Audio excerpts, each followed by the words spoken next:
नहीं है। और भगवान राम ने भी अवतार लिया, राम के रूप में भगवान नारायण ने अवतार लिया, लेकिन वो भी 16 कला नहीं है। चाहे परशुराम हो, चाहे वामन हो, चाहे नरसिंह अवतार हो, कोई भी अवतार नारायण ने लिया, लेकिन वो 16 कला से परिपूर्ण नहीं है। लेकिन भगवान नारायण ने मथुरा नगरी के अंदर, कारागृह के अंदर वसुदेव देवकी के घर पर भगवान ने अवतार लिया। वो 16 कला से परिपूर्ण है। भगवान कृष्ण अवतार नहीं, भगवान कृष्ण अवतारिका है। जितने भी अवतार हुए हैं वो श्री कृष्ण के अंदर से प्रकट हुए हैं। 16 कलाओं से परिपूर्ण जिन भगवान के अंदर 64 विद्याओं का समावेश, 16 कला विराजमान है, ऐसे पूर्ण परमात्मा भगवान कृष्ण के रूप में पृथ्वी पर अवतार लिया। भगवान कभी जन्म नहीं लेते। विप्रदेव सुर संतहिता लीन मनुज अवतार। भगवान पृथ्वी पर क्यों आते हैं? विप्रधेनु संत और देवताओं के लिए पृथ्वी पर भगवान अवतार लेते हैं। साधु संत गो ब्राह्मणों को संतुष्ट करने के लिए पृथ्वी पर भगवान आते हैं और मानव लीला भगवान करते हैं।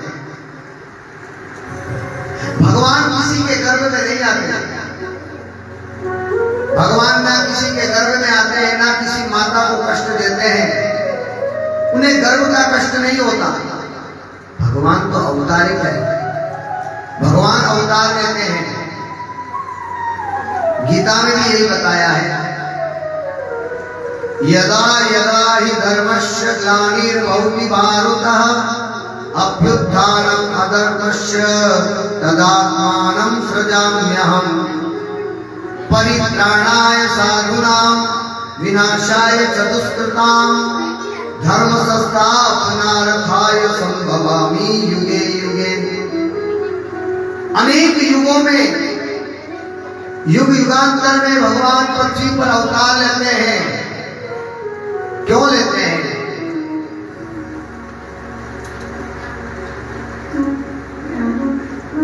ब्राह्मणों को संतुष्ट करने के लिए, ब्राह्मणों की रक्षा के लिए, गौ की रक्षा के लिए, संत के हित के लिए और देवताओं के लिए भगवान पृथ्वी पर अवतार लेते हैं, लेकिन जन्म नहीं देते।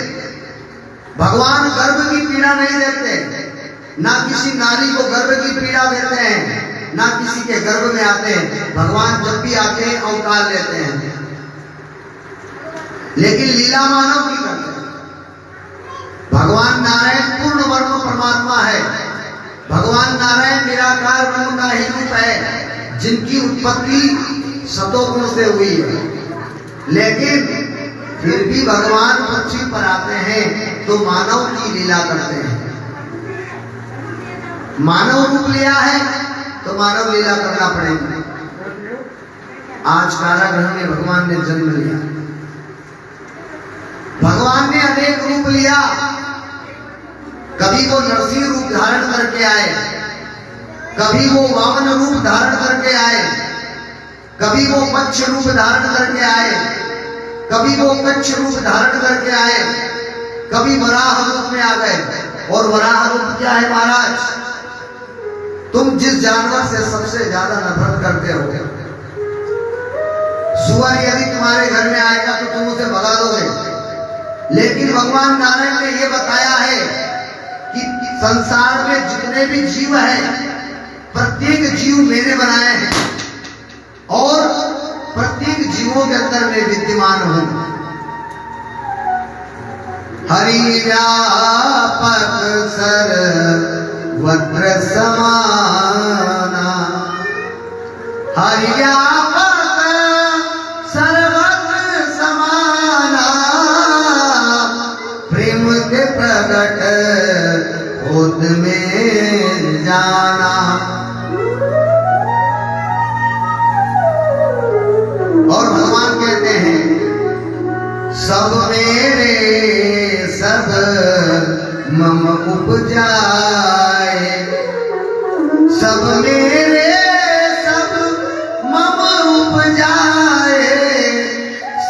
ते मनुज अधिक मोहे भाए।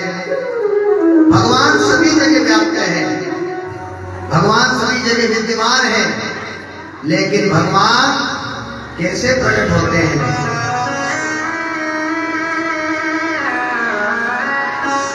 परमात्मा को पैदा करने के लिए, परमात्मा को प्रकट करने के लिए है जरूरत प्रेम की श्री ठाकुर जी को पाने के लिए, और प्रेम की पोथी पढ़ो उनको रिझाने के लिए।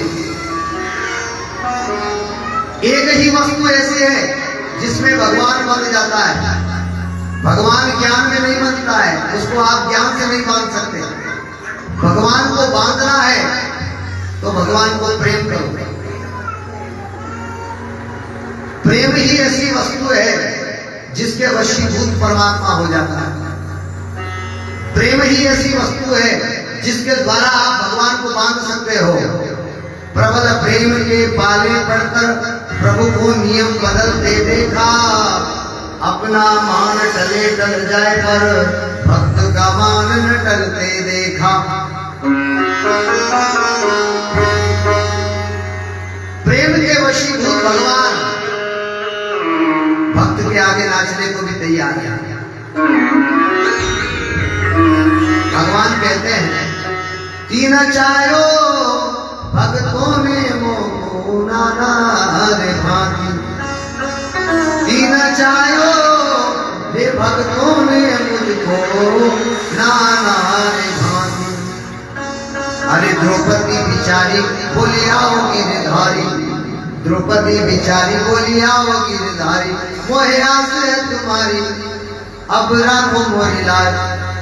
ओ तीन ही काज मैंने रोक लाज तजी, ओ बेकुंठ बिसरायो रे रायो नाना रे भांति। तीन चायो भक्तों ने मोको नाना रे भांति। तो भगवान को आप प्रेम से मान सकते हो।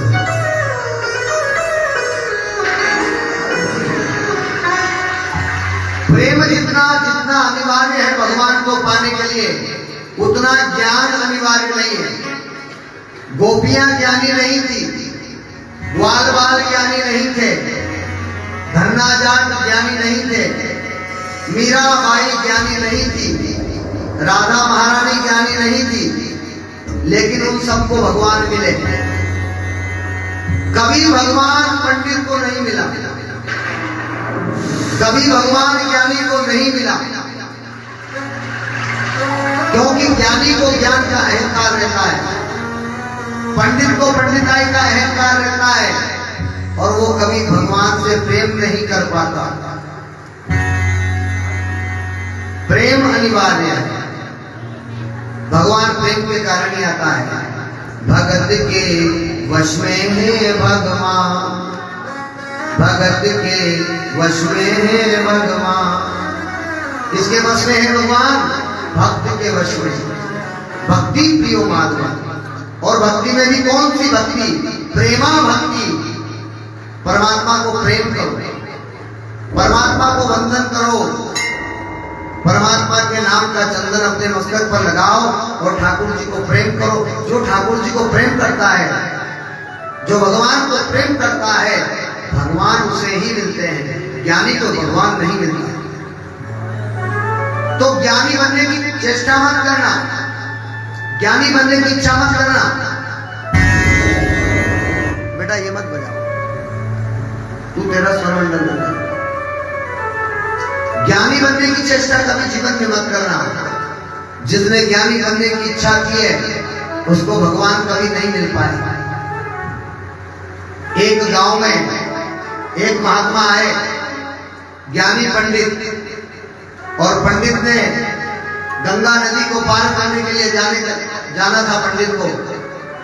तो पंडित जी एक नाव चलाने वाले नाविक के पास पहुंचे, और पंडित जी ने कहा नाविक से, भाई मुझे गंगा के पार जाना है। पंडित जी ने सोचा कि मुझे दक्षिणा ना देना पड़े, ऐसा काम मैं करूंगा। पंडित जी बैठ गए नाव में, और नाव में बैठने के बाद में नाव चलाने वाले से प्रश्न किया पंडित जी ने क्यों भाई नाविक, एक बात बताइए, तुमने अपने जीवन में कभी गीता का पाठ किया? गीता पढ़ी तुमने? नाव चलाने वाले ने कहा महाराज इतना टाइम कहां मिलता है कि मैं गीता पढ़ूं, मेरे पास इतना टाइम नहीं है कि मैं गीता का अध्ययन करूं, गीता का पाठ करूं, गीता को पढ़ूं। उसने कहा कि बेटा तेरा 25% जीवन खराब हो गया, तेरा 25% जीवन खत्म हो गया।